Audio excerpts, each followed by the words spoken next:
देर रात हाजिर हुए हैं दो साथी पत्रकार राजवर्धन बल्दू और नीरज श्रीवास्तव के साथ। आज का विषय ये है, क्या नगर का जो लॉ एंड ऑर्डर की व्यवस्था है, कानून व्यवस्था, क्या वो चरमरा रही है। ये सवाल इसलिए कि नगर के व्यस्तम इलाके मीठी गली में चेन स्नैचिंग हो जाती है और उसकी जानकारी पुलिस के जो मीडिया ग्रुप है उसमें नहीं दी जाती। आखिर ऐसा क्यों?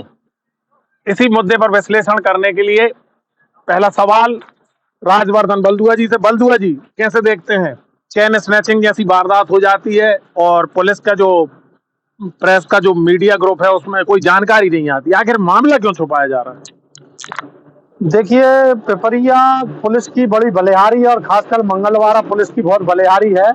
मंगलवारा पुलिस जो है अपराधों की संख्या कम करने में इस तरह से लगी हुई है कि प्रेस और मीडिया को अपराध की जानकारी ना लगे, और अगले दिन जब वो उस चेन स्नैचिंग करने वाले को पकड़ लेते हैं तो उसकी जानकारी, उसकी फोटो, उसकी प्रेस कॉन्फ्रेंस की जानकारी और एक कृत्रिम प्रेस कॉन्फ्रेंस करने की आदत हमारी मंगलवारा पुलिस को पड़ गई है, जो वो मीडिया कर्मियों को देते हैं। लेकिन जब वो वारदात होती है उसके बाद में एफआईआर लिखाई जाती है। पहले जो मंगलवारा पुलिस हो, चाहे स्टेशन रोड पुलिस हो, नर्मदापुरम पुलिस हो, वो मीडिया के प्रति काफी सजग रहती थी और मीडिया को हर जानकारी, चाहे वो अपराध घटित हुआ हो या अपराध उजागर हुआ हो, अपराध पकड़ा गया हो, उसकी जानकारी देती थी। लेकिन इन दिनों मंगलवारा पुलिस जो है वो चाहती है कि अखबारों में उसकी कमियां ना छपें, और मंगलवारा पुलिस ये चाहती है कि वो उसने जो चीज सॉल्व करी है, जो अपराध सॉल्व किया है, उसमें जो उसकी पीठ थपथपाई की खबर है अखबारों में छपे। इसलिए उसने ऐसा कर दिया है कि यदि कोई गंभीर अपराध होता है, आप सोचिए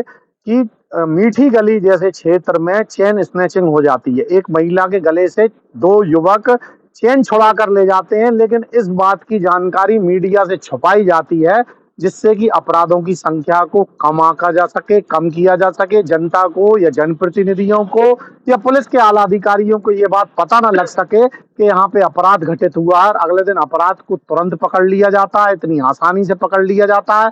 मैं इस पूरे मामले में पुलिस का खुफिया तंत्र क्या कर रहा है, पुलिस का गश्ती दल क्या कर रहा है, जबकि वो थाने से मात्र 500 मीटर की दूरी पर ही होगा घटनास्थल, लेकिन पुलिस क्या कर रही है या पुलिस का सूचना तंत्र क्या कर रहा है, इसको सवालिया निशान जरूर लग रहा है। अगला सवाल नीरज भाई, क्या देखते हैं जो बीट प्रभारी है, बीट प्रभारी की जिम्मेदारी तय होना चाहिए, क्योंकि अगर व्यस्तम इलाके में इस प्रकार की चैन स्नैचिंग हो जाती है तो कहीं ना कहीं बीट प्रभारी की जिम्मेदारी तय होना चाहिए, जिम्मेदारी तय होना चाहिए। मुखबिर नेटवर्क क्या कहाँ गया? मुखबिर नेटवर्क फेल हो गया, क्या हुआ? ये तो पुलिस की खौफ जो है वो अपराधियों के बीच समाप्त हो गया है। दिन दहाड़े अगर इस तरह की चेन स्नैचिंग घटनाएं हो रही हैं तो कहीं ना कहीं अपराधी बेखौफ नजर आ रहे हैं, और उनमें ये बात घर कर चुकी है कि हम कोई सा भी बड़ा से बड़ा अपराध कर लें तो पुलिस हम तक नहीं पहुंच पाएगी। खासकर मंगलवारा पुलिस का तो ये नियम सा बन गया है। उन्होंने, भाई अच्छी बात है, आप अपराधियों को पकड़ने में महारत तो आपने हासिल कर ली, लेकिन अपराध को छुपाना क्यों चाहते हैं? भाई मीडिया प्रेस से अपराधियों को बचाना क्यों चाहते, उसको बताना क्यों नहीं चाह रहे? पहले एक परंपरा रही मंगलवारा थाने में कि कोई से छोटा बड़े से बड़ा अपराध होता था तो उसकी बाकायदा प्रेस कॉन्फ्रेंस करके उसकी जानकारी प्रेस को दी जाती थी।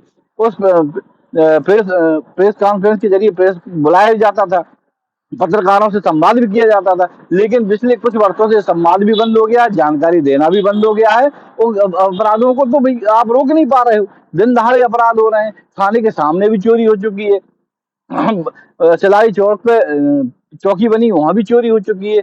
तमाम तरह से पुलिस नाकाम नजर आ रही है। पुलिस ये कहीं भी अपराधों पर नियंत्रण नहीं कर पा रही है। तो अगला सवाल ले लेते हैं। क्या लगता है राजवर्धन जी, जिस प्रकार से बनखेड़ी में कोई चोरी की घटना होती है और वहां पर प्रेस कॉन्फ्रेंस होती, बकायदा प्रेस को जानकारी दी जाती है, तो पिपरिया और बनखेड़ी में अलग अलग कार्य प्रणाली क्यों चल रही है?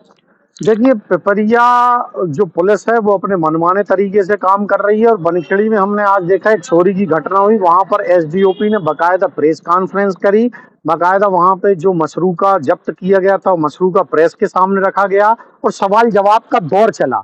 पत्रकारों ने सवाल पूछे, एसडीओपी ने उस बात के जवाब दिए।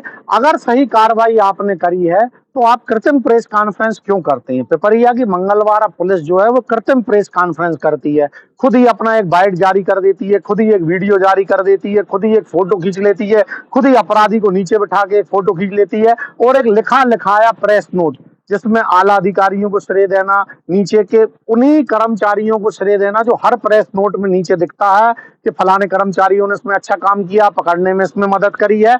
इस तरह की कृत्रिम प्रेस कॉन्फ्रेंस करती है पिपरिया पुलिस, और पिपरिया पुलिस नहीं चाहती है कि पत्रकार हमसे सवाल पूछे, क्योंकि वो जो अपराधों को सॉल्व कर रहे हैं, अपराधों को वो कर रहे हैं, उसमें कहीं ना कहीं इतना घालमेल रहता है कि यदि पत्रकार इनसे क्रॉस क्वेश्चन पूछेंगे तो उस पुलिस के पास में कोई जवाब नहीं होता है। इसलिए पिपरिया पुलिस जो है कृत्रिम प्रेस कॉन्फ्रेंस करके अपने कर्तव्यों की इतिश्री कर लेती है। बनखेड़ी पुलिस बकायदा प्रेस कॉन्फ्रेंस करती है, पत्रकारों को सवाल जवाब करने का पूरा मौका देती है। चलिए, मौका देती है। क्या लगता है नीरज भाई, अब बहुत समय हो गया और पिपरिया में भी जो प्रशासनिक फेरबदल होता है, पुलिस में जो फेरबदल होता है, बहुत समय से फेरबदल हुआ नहीं है। क्या लगता है फेरबदल होना चाहिए? ये तो प्रशासनिक प्रक्रिया है, एक निश्चित समय तक थाना प्रभारी रहते हैं और उस पर संज्ञान लेने चाहिए, प्रशासन को भी देंगे और स्थानीय जनप्रतिनिधि नेताओं को भी देखना चाहिए कि एक समय हो चुका है, जो भी अधिकारी वो अच्छा काम कर रहे हैं तो उसके अलावा और अच्छे नए अधिकारी लाए जाएं जो अपराधों पर नियंत्रण कर सके और अपराधियों में खौफ हो सके। पुलिस का अपराधी बेखौफ हो चुके हैं, बेलगाम हो चुके हैं। स्थितियां ये बन रही है कि हम तो आप ओवरलोडिंग रोक पा रहे हैं, ना चोरी रोक पा रहे हैं, चेन स्नैचिंग नहीं रोक पा रहे, अपराध प्रतिदिन लगातार बढ़ते जा रहे हैं। इन अपराधों पर नियंत्रण होगा थाना प्रभारी की सजगता से और संपूर्ण समर्पण से। अगर इस तरीके से हालात चलते रहे तो जनता को परेशानी बढ़ती रहेंगी और ऐसी स्थितियों में खासकर प्रेस कॉन्फ्रेंस जैसी स्थिति जो चलिए अगला यही सवाल ले लेता हूँ। राजवर्धन जी, क्या लगता है कि एक निरंतर प्रक्रिया है, प्रशासनिक प्रक्रिया है, पुलिस की प्रक्रिया है, स्थानांतरण होते रहना चाहिए? बिल्कुल, हमने तो अपने जो पूरे पत्रकारिता कार्यकाल में देखा 2 से 2.5 साल के समय में जो है थाना प्रभारी का बदलाव होता था, लेकिन इस बार पता नहीं कहाँ पर क्या कौन सी लिस्ट रुक गई है या इनका कार्यकाल कोई ऊपर का अधिकारी देख ही नहीं पा रहा है। लेकिन हमारे जो टीआई साहब हैं वो बहुत सहज सरल हैं, उनकी इतनी दोस्ती हो गई है शहर में, इतनी दोस्ती हो गई है, इतने उनकी मतलब उनके समर्थक और वो हो गए हैं कि कोई नहीं चाहता कि टीआई साहब यहाँ से जाएं। वो इतने सहज सरल हैं, क्रिकेट इतना क्रिकेट खेलते हैं, हर क्रिकेट का खिलाड़ी उनको यहाँ पर पहचानता है, उनका प्रेम इतना है लोगों के बीच में। लेकिन इस प्रेम से अपराधों पर अंकुश नहीं लग पा रहा है, इस प्रेम से मुखबिर तंत्र मजबूत नहीं हो पा रहा है, इस प्रेम से लोगों को सुरक्षा की भावना मन में नहीं आ पा रही है।